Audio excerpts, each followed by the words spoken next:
แต่ไม่ได้มาเริ่มที่การดำเนินของประชุมสมัยวิสามัญเทือที่1ของสภาแห่งชาติสุดที่10ในตอนเช้าของวันนี้บรรดาสมาชิกสภาแห่งชาติได้ประกอบคำเห็นใส่เวียกงานของรัฐบาลในการจัดตั้งปฏิบัติเวียกงาน6เดือนต้นปี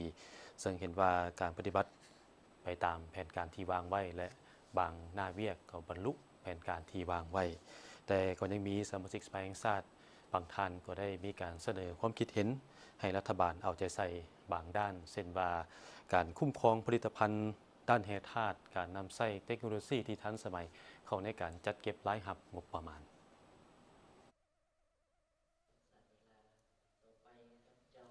ในการดำเนินกองประชุมสมัยวิสามัญเทือที่1ของสภาแห่งชาติชุดที่10บรรดาสมาชิกสภาแห่งชาติได้สืบต่อประกอบความเห็นเข้าใส่เวียกงานของรัฐบาลในการจัดตั้งปฏิบัติเวียกงาน6เดือนต้นปีก็สามารถจะตั้งปฏิบัติได้ตามแผนการที่วางไว้มีบางด้านนี้ก็มันสามารถลื่นแผนการที่วางไว้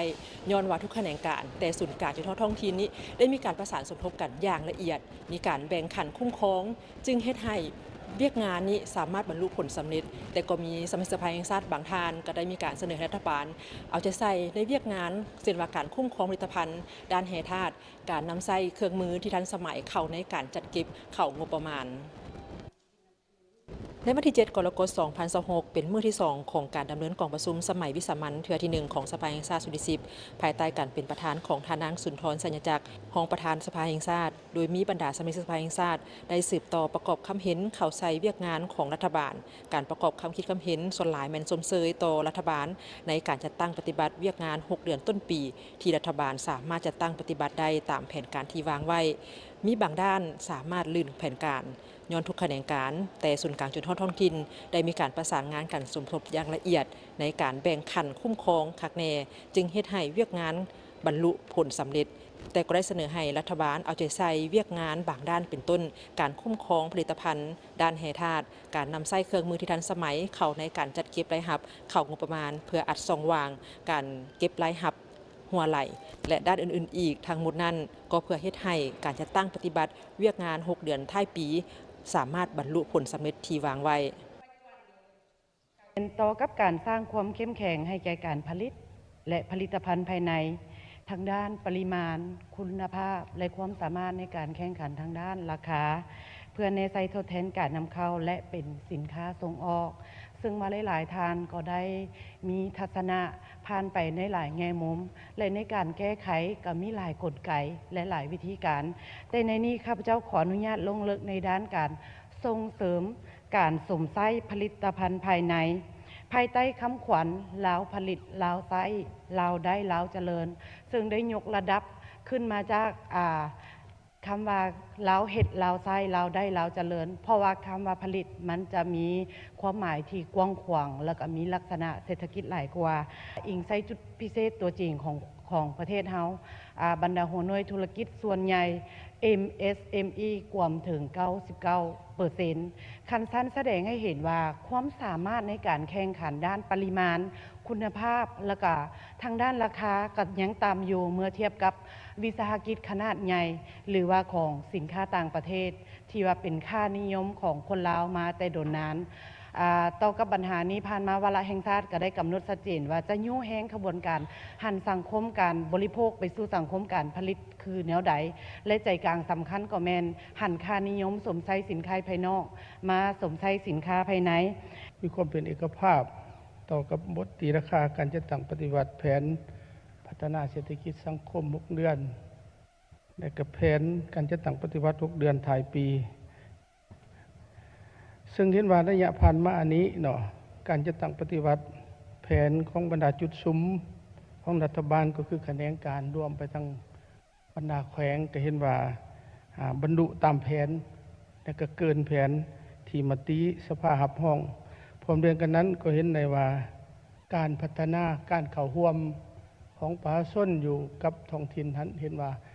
มีความกระตือรือร้นต่อการจะตั้งปฏิบัติแผนดังกล่าวนั้นซึ่งเป็นกระบวนการที่ผลเด่นคือแขวงจำปาสักพวกเราในปัจจุบันนี้ผลเด่นก็หมู่ก็เป็นการซุ้มใส่การก่อสร้างพื้นฐานโครงสร้างเกี่ยวกับการสุกยุการผลิตเป็นสินค้าผ่านมาเนาะพวกเราก็ได้จะตั้งปฏิบัติโดยเฉพาะได้เป็นทั้งมติ04ของกรมการเมืองศูนย์กลางพรรค เกี่ยวกับการสร้างเศรษฐกิจเอกราชเป็นเจ้าตนเองในระยะใหม่หันแขวงพวกเฮาก็ได้มีการแบ่งสิทธิ์แบ่งความรับผิดชอบให้กันละเอียดแต่การจะตั้งปฏิบัติตัวจริงหันก็เห็นว่ายังมีความยุ่งยากโดยเฉพาะในแม่นด้านงบประมาณนี้เนาะฉะนั้นรัฐบาลควรจะมองว่าเบี้ยงานดังกล่าวเป็นเบี้ยงานที่สำคัญเป็นปัญหาปากท้องของประชาชนต้องได้ซุ้มใส่อย่างแข็งแรงเนาะ ภายหลังบรรดาสมาชิกสภาแห่งชาติได้ประกอบความเห็นเพิ่มเติมแล้วบรรดารัฐมนตรีที่เกี่ยวข้องได้ขึ้นชี้แจงเพิ่มเติมต่อเวียกงานของรัฐบาลซึ่งปัญหาที่บรรดาสมาชิกสภาแห่งชาติประกอบความเห็นนั้นท่านสันติภาพพรหมวิหารรองนายกรัฐมนตรีกระทรวงการเงินได้ชี้แจงเข้าในเวียกงานของรัฐบาลในการจัดตั้งปฏิบัติเวียกงานแผนพัฒนาเศรษฐกิจสังคมและงบประมาณแห่งรัฐ6 เดือนต้นปีและทิศทางแผนการ6 เดือนท้ายปีการคุ้มครองเก็บและรับงบประมาณโดยการหันเป็นทันสมัยมีความคืบหน้าของยุ่งยากและปัญหาคงค้างขึ้นใดจะมีมาตรการแนวใดแก้ไขปัญหาดังกล่าวให้สำเร็จตามแผนการขอชี้แจงดังนี้เนาะในยะก่อนการหันเก็บและรับเป็นทันสมัยเนาะส่วนใหญ่ยังเก็บและรับก็เป็นเงินสดนั่นแหละโดยเฉพาะแม่นอยู่ขันท้องถิ่นภายหลังกระทรวงเงินได้ซุ้มใส่การหันเป็นทันสมัยนับแต่ปี 2020 เป็นต้นมาบวกกับการจะตั้งปฏิบัติแมลงศาสตร์ว่าโดยการแก้ไขความยุ่งยากทางด้านเศรษฐกิจการเงินโดยเฉพาะคำสั่งเลขที่ 18/นย.เลขที่ 205 ฮอดปัจจุบันอัตราส่วนการจัดเก็บและรับผ่านระบบธนาคารเครื่องมือทันสมัยอื่นรวมเอา 95% และเก็บเป็นเงินสดมีเพียงแต่ 5% ของรายรับทั้งหมดอิงตามวิสัยทัศน์ฮอดปี 2030 ของกระทรวงการเงินการปฏิรูปการคุ้มครองการเงินภาครัฐประกอบมี3ระยะฮอดปัจจุบันแม่นอยู่ในระยะต้นของระยะที่3ระยะผ่านมาคะแนนภาษีได้มีการนำใส่หลายโมดูลกระแจกกระจายจึงได้ยกระดับและหันมานำใส่ระบบภาษีทันสมัยรวมศูนย์ที่เป็นการร่วมศูนย์บรรดาโมดูลทั้งหมดให้สามารถแลกเปลี่ยนข้อมูลแบบอิเล็กทรอนิกส์หลีกเลี่ยงการป้อนข้อมูลที่ซ้ำซ้อนช่วยให้ผู้ประกอบช่วยผู้ประกอบการมีความสะดวกในการแจ้งภาษีล่วงหน้าท่านผู้ชมส่วนในวาระภาคบ่ายท่านสันติภาพพรหมวิหารรองนายกรัฐมนตรีกระทรวงการเงินจะได้มีการผ่านบทรายงานวาระแห่งชาติว่าด้วยการพัฒนาชนบทและแก้ไขความทุกข์ยากรายละเอียดทีมข่าวโทรภาพแห่งชาติจะได้มีการรายงานในภาคข่าวต่อไปแพงขันติถ่ายภาพจันทร์สมรวงศ์สดรายงานจากสภาแห่งชาติ